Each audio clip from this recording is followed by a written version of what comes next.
हे केशव, तुम्हारे कहे अनुसार यदि फल प्रारब्ध ने अपनी मर्जी से देना है तो फिर प्राणी को कर्म करने की आवश्यकता ही क्या है?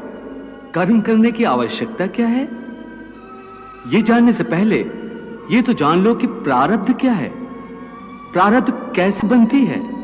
हे केशव, प्रारब्ध क्या है उसे जानने में क्या मुश्किल है? यह तो सीधी सी बात है कि जो भगवान की इच्छा है वही मनुष्य का प्रारब्ध होती है। नहीं अर्जुन, नहीं, यह धारणा सत्य नहीं है। क्यों सत्य नहीं है? क्योंकि मैं किसी के प्रारब्ध नहीं बनाता, ना मैं किसी प्राणी के कर्म अथवा कर्म फल के हिसाब में दखल देता हूं। इसलिए प्राणी की प्रारब्ध बनाने में मेरा कोई हाथ नहीं होता। फिर कौन बनाता है प्राणियों का प्रारब्ध? प्राणियों के अपने कर्म।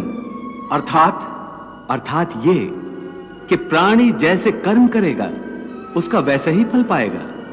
अच्छे कर्म करेगा तो अच्छा फल मिलेगा और बुरे कर्म करेगा तो बुरा फल पाएगा। यही जो प्राणी के अच्छे बुरे कर्मों के अच्छे बुरे फल का हिसाब है, इसी को प्रारब्ध कहते हैं। अपने पुण्य कर्मों के फलस्वरूप सुख और अपने पाप कर्मों के फलस्वरूप दुख प्राणी को इसी जन्म में या अपने अगले जन्म में भोगना ही पड़ता है, वो टल नहीं सकता। इसलिए अकर्मण्य हुए बिना निरंतर अपने धर्म के अनुसार कर्म करते जाओ और मन में यह पक्का विश्वास रखो कि जिस नियत के साथ तुम कर्म करोगे उसी नियत के अनुसार तुम्हें फल अवश्य मिलेगा। कर्म का यह अटल विधान है, इसमें कभी किसी के साथ अन्याय नहीं हो सकता।